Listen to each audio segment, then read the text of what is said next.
Y lo que hay que discutir en esta campaña son cosas concretas. Cómo cuidamos a los argentinos, en este caso nosotros a los bonaerenses y a los platenses, y quién ha puesto en riesgo sistemáticamente el futuro de las próximas generaciones, para poner blanco sobre negro el desastre que está haciendo el gobierno de Milei.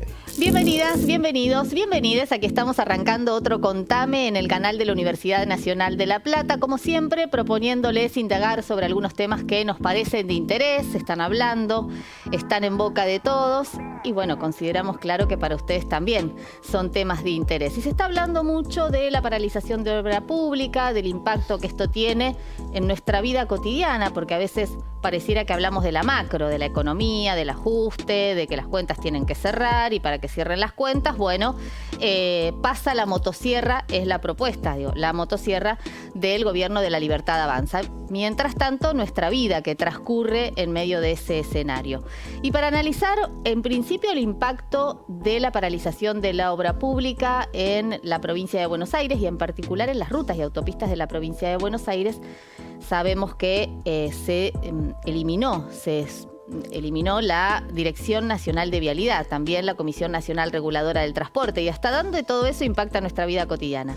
Bueno, para analizarlo estamos recibiendo a José Arteaga, que es el presidente de AUBASA, de las autopistas de la provincia de Buenos Aires. ¿Cómo estás, José? Bien, Verónica, bien. Gracias por la invitación, un gusto. Tendríamos que estar preocupados, pareciera que no, nos lo plantean como que es un tema de las cuentas y bueno, ¿quién se hace cargo de estas obras? No, lejos del argumento del equilibrio fiscal, ese supuesto equilibrio que no es tal, porque está tomado a partir de recursos que son de las provincias, por cierto, así que un equilibrio bastante mentiroso, pero las consecuencias de estas decisiones, lamentablemente, Verónica, se pagan con vidas. A ver, cuando uno deja de mantener rutas nacionales como la 3, como la 40, como la 5, la 7, por mencionarte algunas de las que son emblemáticas en la provincia. Obviamente la 40 no es de la provincia de Buenos Aires, pero es la ruta de norte a sur de la Argentina con más nivel de deterioro y de conectividad, o debiera tener conectividad. Esto lo mide en accidentología, ¿sí? En accidentes que debieran ser totalmente subsanables, justamente por el mantenimiento. Haber eliminado Vialidad Nacional es de una perversión y crueldad y disparate que lo vamos a pagar No caro. Es desconocimiento, saben lo que están haciendo. Absolutamente. Esto es un gobierno que se mide por unidades de negocios, ¿sí? Con lo cual, quizás las provincias o los corredores viales que vayan a ser rentables van a ser concesionados. El resto abandonado a lo que Dios quiera o pueda. Con lo cual se desmembra la Argentina, se quiebra la conectividad, la accesibilidad, la integración federal que son las rutas. Mira, en la historia de nuestro país, el tema vial y transporte, lo ferroviario, lo vial, lo automotor, hacia nuestra integración, ¿sí? A nuestra soberanía. Hablar de vialidad nacional y de ferrocarriles es hablar de soberanía. Con lo cual lo que están haciendo no es improvisado para nada, sí es disparatado por las consecuencias.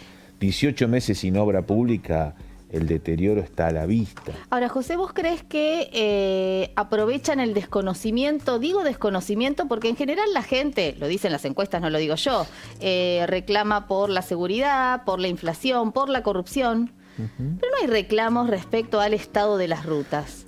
A ver, no es que no hay reclamo, quizás no se visualiza o no. O los medios no lo toman. O los medios no lo toman, o algo está pasando, pero no es que no hay reclamo. A ver, hay reclamos, hay accidentes, hay estadística reciente, nueva, pero la hay.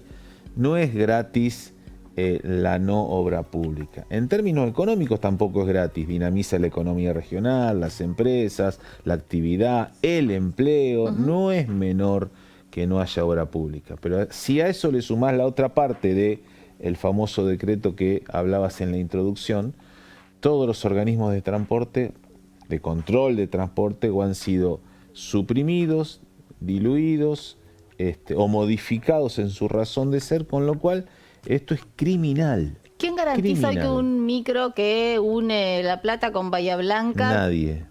Pero nadie literal. Nadie literal, primero porque el decreto a propósito tiene un artículo 36 o 37, si mal no recuerdo, que lo deja abierto en la fecha de cumplimiento. Con lo cual en el mientras tanto se van tomando las decisiones. Sí.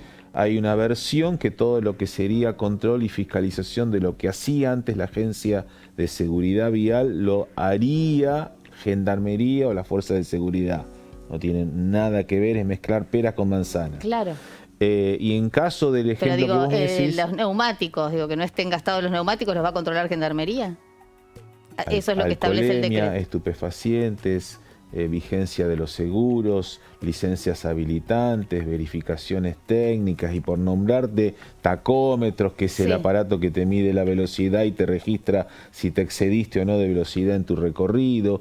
Y no solo eso, hoy hablaba con Gustavo Vera, un especialista en lo que significa la trata, el flagelo de la trata de personas. Con Gustavo firmamos en el 2020, él se acordaba en plena pandemia, mira, no nos podíamos ni juntar. Claro. Estábamos a distancia y firmamos el convenio número 2 de su repartición nacional en la lucha contra la trata de personas y la CNRT. El sistema de transporte tiene un sistema tecnológico que te permite hoy, y nos permitió en la pandemia, y trabajamos mucho en la pandemia, saber qué persona con nombre y apellido e identidad está circulando, está haciendo uso del sistema de transporte y su origen y destino. A través del boleto, del ticket. A través del boleto, a través del documento único de transporte, a través de la lista de pasajeros. Claro. Cuando vos sacás un boleto, te registra el sistema, tu identidad, tu DNI, tu nombre, y eso está registrado y nosotros, el Estado, sabe o sabía, en definitiva, de dónde hasta dónde Verónica tomó el plusmar, por decir de alguna manera, y a qué horario, qué ruta, en todas las rutas, en todas las empresas del sistema regulado de transporte. Esto no se va a saber más. Claro. ¿Sí? Con lo cual, es entregarle un sistema privado o regulado hasta este momento de transporte a la iniciativa privada o al mercado o a cualquiera que no sea el Estado. Ahora sabemos que el mercado no se va a hacer cargo, los ingresos a los pueblos, No, olvídate. Por eso hablamos de conectividades. Olvídate, los ingresos a los pueblos modifican la ecuación económica de las empresas. Es gasto. Así que... Y los productores no van a salir a arreglar los caminos. No, ¿y cómo termina esto? Las poblaciones viendo cómo hacen para llegar a la esquina tal de la ruta, o a tal estación de servicio, o a tal puestito gastronómico, y los micros parando en la ruta. Accidentes. Claro. Así se generan los accidentes. Para algo están los paradores, para algo están las terminales de transporte, para algo está el sistema que controla origen y destino y la trazabilidad de las empresas, porque también es un servicio público. Así como te digo que quien va a hacer la supuesta concesión de las empresas rentables y el resto no lo va a hacer nadie, el sistema de transporte tiene que ver también con servicio público, con llegar a donde nadie quiere llegar o a donde no es rentable llegar. ¿Por qué? Porque viven argentinos, ¿sí? Y generalmente el sistema de transporte ocasionalmente se utiliza para vacaciones y turismo. Generalmente es para trabajar, para estudiar. La vida. Es la vida, exacto. Es la vida. Así que... Ahora, José, uno ve estos, que además son anuncios muy concretos, más de 1000 obras paralizadas en toda la provincia de Buenos Aires, y mientras tanto ve obras. Entonces ahí la confusión de aquel que no está extremadamente informado y dice, pero ¿cómo? Si hay motosierra, Milei me dice, y yo veo que la autopista La Plata-Buenos Aires la están repavimentando, que está la bajada en 520. Te agradezco la observación. Primero porque es una decisión política. Así como Milei y el gobierno nacional decidió paralizar, hay muchos gobernadores y en nuestra provincia hay un gobernador y un ministro de Infraestructura que han decidido, con mucho sacrificio, esfuerzo, dedicación, mucha capacidad de trabajo, porque la frazada de los recursos empieza a quedar corta, porque hay una intención y una inteligencia del gobierno nacional de desfinanciar a todas las provincias y sobre todo a la provincia de Buenos Aires. Ahora, eso es política. Esto es política y la decisión es continuar las obras. Por eso, muy bien decís, y además sos una usuaria diaria de la autopista, Sí, claro. Muy bien decís, la decisión de la provincia es continuar todas las obras. Y nosotros en Aubasa, humildemente, conjuntamente con Vialidad Provincial, tenemos un plan de obras 24, cuando iniciamos nuestra gestión, al 27, ahora es 25, 2027, de más de 24 ejecuciones.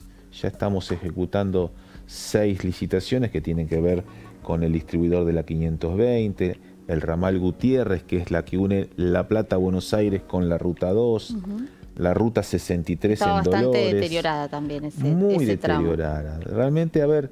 El uso. Sí. Que necesita mantenimiento cotidiano y permanente.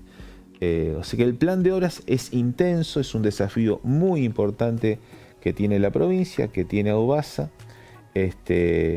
La Ruta 2 próximamente ya está terminada por Vialidad Provincial entre La Plata y Dolores. El próximo tramo es Dolores-Maipú. La Ruta 11 está en plena ejecución. Y en la Ruta 6 acabamos de terminar la transición entre Vialidad Provincial y Aubasa, iniciando un proceso de concesión donde lo primero que vamos a hacer obviamente es cortar el pasto, señalizar, iluminar, poner en condiciones la traza que le falta. Muy usada, muy oscura, muy peligrosa todavía, por eso hay que hacer todo lo preliminar en el tiempo para cuando esté todo terminado, y falta obra todavía, sobre todo en Campana, en Zárate, faltan obras para después pasar a una etapa justamente de concesión. José, ¿y los recursos? Porque sabemos que hay reclamos concretos del gobernador que llegaron hasta la Corte Suprema, y además cae la recaudación, porque bueno, también es cierto que la motosierra impacta indirectamente en la actividad económica de la provincia y en la recaudación de la provincia. Sí, pero también lo que nos ha pedido el gobernador es mantener la actividad económica y mantener la ocupación. Con el gremio, con la totalidad de los gremios que están en la empresa, hemos llegado primero a un convenio colectivo de trabajo que es el primero en la historia de las empresas de concesiones en la Argentina, ¿sí? Por primera vez la provincia de Buenos Aires es pionera en este tipo de convenios. Hago un paréntesis, porque mucha gente no conoce los convenios colectivos de trabajo, porque empiezan a ser una antigüedad. Digo, también empieza a avanzar este modelo neoliberal en la quita de derechos de las y los trabajadores. Son las condiciones de trabajo, como si fuera el estatuto del trabajador vial. En este caso. Hoy que es la época del negacionismo absoluto y la supresión de derechos y por el contrario la persecución de trabajadores, este gobierno define reglas de juego que cuiden la continuidad laboral de todo el sistema de trabajadores, en este caso de Aubasa. Pero además del convenio colectivo, generamos un acuerdo de reconversión laboral. En la era de la tecnología, los peajes, claro, de la conectividad, la cibernética, digamos, por decirlo de alguna manera. ¿Qué pasa con los trabajadores de los peajes? Se reconvierten. Afuera. Exactamente. Que nadie quede afuera, un proceso intenso de capacitación permanente y un compromiso muy fuerte del gremio en esta instancia, reconvirtiendo a trabajadoras y trabajadores en lo nuevo que significa la actualización tecnológica. Sumado a esto, por si fuera poco, además de obras, además de reconversión, Aubasa tiene un desafío muy importante en sustentabilidad, Verónica. Estamos formalizando un convenio y una licitación para el primer vivero de la empresa. Vamos a reforestar lo que falte hacer en La Plata, Buenos Aires, mucho en Ruta 2, mucho en Ruta 11. Cuidar el medio ambiente como nos pidió Francisco en su encíclica, cuidar la casa que es de todos nosotros y ver también todo el tema de basurales, obradores. La empresa tiene muchos obradores de obra, el trabajo con hidrocarburos, con líquidos, con combustibles. Hay mucho para hacer en este sentido. Me quedo con la reconversión de los trabajadores para poner blanco sobre negro, ¿no? Porque escuchaba hace días nada más jactarse a Sturzenegger de que el Estado Nacional había despedido a 50.000 trabajadores. 50.000 trabajadores. Ñoquis, les decía, ¿no? Y uno dice, bueno, probablemente con la tecnología muchos de esos trabajadores o trabajadoras no tenían una función específica. Ahora se podrían haber reconvertido, Absolutamente. ¿no? Absolutamente. Hay un contraste ahí fuerte. Absolutamente, y es discutible, dos cosas son discutibles. El concepto de Sturzenegger Y el desprecio hacia los trabajadores, ¿no? y las medidas, porque hay mucho anuncio, pero hay que ver después cómo termina la historia. Seguramente termine de una manera muy precarizada del trabajo, Claro. que es lo que están buscando en términos generales con la actividad laboral, precarizarla. Total. ¿Sí? Pero por suerte hay un movimiento obrero y hay una historia en la Argentina donde los derechos se defienden. Así que está por verse cómo termina esa película. José, ¿cómo ves la política? Estamos en un año electoral, ya ahora sí, tiempo de descuento para las elecciones en la provincia de Buenos Aires el 7 de septiembre. ¿Crees que hay percepción de la claridad de estos dos proyectos que se están proponiendo o Sí. que se discuten? Sí, hay que trabajarlo mucho. Hay que trabajarlo en sentido justamente de comunicación, de visualización, de explicitación de lo que está en juego en cuanto a proyectos, modelos de vida y consecuencias, en vidas, en salud, en calidad de vida, porque estos decretos de facultades delegadas, los famosos DNU, terminó con vialidad, con transporte en el último decreto, pero el desastre que hicieron en materia sanitaria en la República Argentina no tiene antecedentes. El desastre que hicieron con el INTI y con el INTA tampoco. ¿Cuándo vemos esto? Cuando están las consecuencias. Las consecuencias de los organismos que suprimimos, que suprimieron, que eliminaron. Hoy hablamos de accidentes, lo vamos a ver en calidad de vida, claramente. Y lo que hay que discutir en esta campaña son cosas concretas.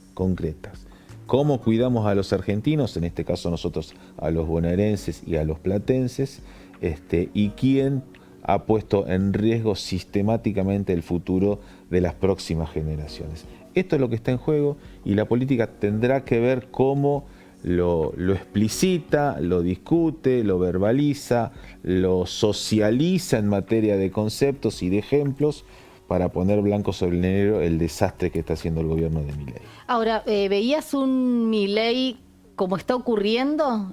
Nadie imaginaba que Milei podía llegar a ser presidente, pero es un hecho. La capacidad de asombro de los argentinos es inagotable, evidentemente. Nadie se imaginaba esto, nadie. Si bien en el último debate Sergio Massa fue más que claro con lo que iba a pasar, parecía ciencia ficción. Bueno, se cumplió todo. Desgraciadamente, se cumplió todo lo que nuestro conductor Sergio Massa le planteó en ese último debate a Milei. Y hasta creo que nos quedamos cortos. Pero bueno, la política es el arte de lo posible, de esto se trata. Como bien decías, estamos en pleno proceso electoral de definición de candidaturas. Estamos apostando por una generación joven en materia de protagonismo de la política, y fundamentalmente haciendo y llevando soluciones a los problemas de los bonaerenses. De esto se trata, no de otra cosa. Ahora, José, ¿cuál es la propuesta? Me refiero a Fuerza Patria, esta fuerza que ya se inscribió, respecto a la propuesta libertaria, que es clara, es continuar con el proyecto que vienen implementando de motosierra de ajuste desde hace 1 año y medio, más la batalla cultural que la explicitan, ¿no? Contra las minorías, contra las universidades. La batalla cultural hay que darla, y es cierto. Pero también nosotros somos fervientes, convencidos y apasionados de lo que significa en Argentina la producción, el trabajo, los valores, la industria, la pyme, la generación de empleo, discutir y compartir de qué vamos a vivir la próxima década, cuál es el destino de las generaciones jóvenes en materia educativa y en materia laboral, qué Estado queremos. A ver, ya no es solamente un Estado cercano, un Estado presente, porque en un Estado eficiente, discutir el rol del Estado y su eficiencia. Demostremos que el Estado, cuando es lo que nos invita Milei y su gobierno permanentemente, discutamos qué significa el Estado, la razón de ser del Estado, para qué está el Estado. Y en esto estamos y creemos que, si bien el objetivo claramente en el 25 es ganar la elección, ganarla con ideas, con propuestas, con proyectos y con mucha firmeza y convicción. Con una unidad consolidada, José, porque hubo tanto tema durante estos últimos días, sobre todo si el movimiento Derecho al Futuro confrontaba con la Cámpora. A ver, si el peronismo no discutiera, no sería peronismo. Si no tendría ruido interno en materia de disputas y sangre y ganas, no sería peronismo. Forma parte de nuestra esencia, de nuestra historia, pero claramente cuando se trata de disputar poder y defender a los argentinos, a los bonaerenses y a los platenses, hay unidad, está garantizada, y ojalá que las personas, compañeras y compañeros elegidos para protagonizar este turno electoral del 25 sean los mejores que podamos ofrecerle a la ciudadanía, al electorado, a las comunidades, que sinteticen, que representen, que no es menor, Verónica. Representar significa poder canalizar los sueños, los anhelos, las ideas, las ganas de muchas generaciones y de familias y de instituciones como la universidad en este caso, que aportan cotidianamente mucho para que vivamos mejor. Y recuperar la confianza en la política, ¿no? Me parece, porque también hay un dato que se está dando en todas las provincias que votaron hasta ahora, que es la baja participación, como que hay un desencanto sobre la política como una herramienta transformadora. Es el gran desafío de la política, Verónica, reconstruir la confianza. Y la confianza es como en una pareja. Se construye y se reconstruye con mucho diálogo, con mucha empatía, con ponerse en lugar del otro, pero también escuchando más y reconocer los errores. ¿Quién no mete errores? Felipe González decía, lo importante no es meter la pata, sino sacarla a tiempo. Sacarla a tiempo es reconocer que hubo un error, una equivocación, subsanarla, corregirla, pero en un proyecto colectivo. Nadie se salva solo. Y bienvenido la serie que nos volvió a dar expectativas, sueños y relato y templanza. Nadie se salga solo y esto es colectivo. Me quedo, nada que ver con lo que venimos hablando, pero venía pensando cuando estaba camino hacia acá, algo que veo habitualmente que me parece que tiene que ver con el cambio cultural que propone Milei. Esto de las patentes tapadas. No sé si has visto. O las no patentes. O las no patentes. Digamos, lo que más veo, mirá que la autopista... Y gente como que se jacta de ello, ¿no? Porque uno ve una camioneta inmensa que vale $40.000, $30.000, no sé. Con la patente tapada, alguien que está diciendo, bueno, voy a cometer una infracción, sino porque taparía la patente. ¿Hay algo raro del cambio cultural, de eso que uno percibe, la gente alienada, con bronca? Sí, algo que bronca. Representa a Milei ahí, ¿no? Sí hay bronca. Por eso digo, hay bronca con un Estado que por ahí no supo y no pudimos desde la política actualizar nuestra razón de ser, nuestra obligación, nuestro desafío, nuestra responsabilidad. Pareciera un gesto de desafío ese, ¿no? El Totalmente. De tapo la patente porque sé que me vas a hacer. Por lo general, sí, los desafíos no son solo ellos y en la vía pública se ven cotidianamente reacciones de desafíos y también de descontento y de hartazgo. A ver, en materia de tránsito, cualquier maniobra, más que un gesto de cortesía como nos enseñaron en la escuela, cualquier maniobra termina quizás en una pelea, en una discusión y de mínima, hablando mal y pronto, en una puteada. Sí. Lo mismo pasa en la canchita de fútbol, en el barrio. Uno va a ver a divertir a los chicos que jueguen, y cualquier cuestión termina en pelea. Bueno, esto es producto de una sociedad que tiene un nivel de hartazgo, de impotencia, de bronca y que la canaliza como puede, donde puede. También en esto es el arte de la política, de saber entenderlo, de saber interpretarlo y de saber expresarlo y representarlo. De esto se trata hacer política. José, te agradezco muchísimo. A vos, Verónica. Nos vamos a volver a encontrar. Obvio. Sí, vas a volver. Más para fin de año, seguramente con inauguraciones y con anuncios. Vamos a ser el distribuidor de Citibel. Bien. Es la última gran obra de La Plata, Buenos Aires. ¿Que sería la bajada de la autopista? ¿Dónde? En Citibel. En Citibel y desemboca donde sería el Parque Ecológico en el Camino Centenario. Ajá. Bueno, estamos en pleno proceso de proyecto. Y remarcamos, es el Estado. Aubasa es una empresa del pública, Estado bonaerense. Estatal, empresa bonaerense, que hace obras. Y el gran desafío de esta gestión en materia de lo que es La Plata, Buenos Aires, es el distribuidor de Citibel. Terminamos el de 520, lo demostramos. La otra gran obra contractual. ¿Por qué contractual? Porque viene del contrato de concesión de cuando era empresa privada. Y nunca se hizo. Nunca se la obligó a la empresa que se terminó yendo. Bueno, ahora lo hace el Estado. Muy bien, genial, José. Muchísimas gracias. A vos, gracias. Y le agradecemos a José Arteaga y les agradecemos a ustedes siempre que estén del otro lado, que se queden con nosotros y que vuelvan y que nos vean a través de YouTube. Y claro, como siempre, nos quedamos también esperando sus mensajes, sus comentarios aquí a través de nuestro canal de YouTube. Y como siempre les decimos, los vamos a estar esperando en cada oportunidad que prendamos la cámara y estemos aquí en el canal de la Universidad Nacional de La Plata. Les agradecemos por estar y siempre, como les decimos y repetimos, los vamos a estar esperando. Chau.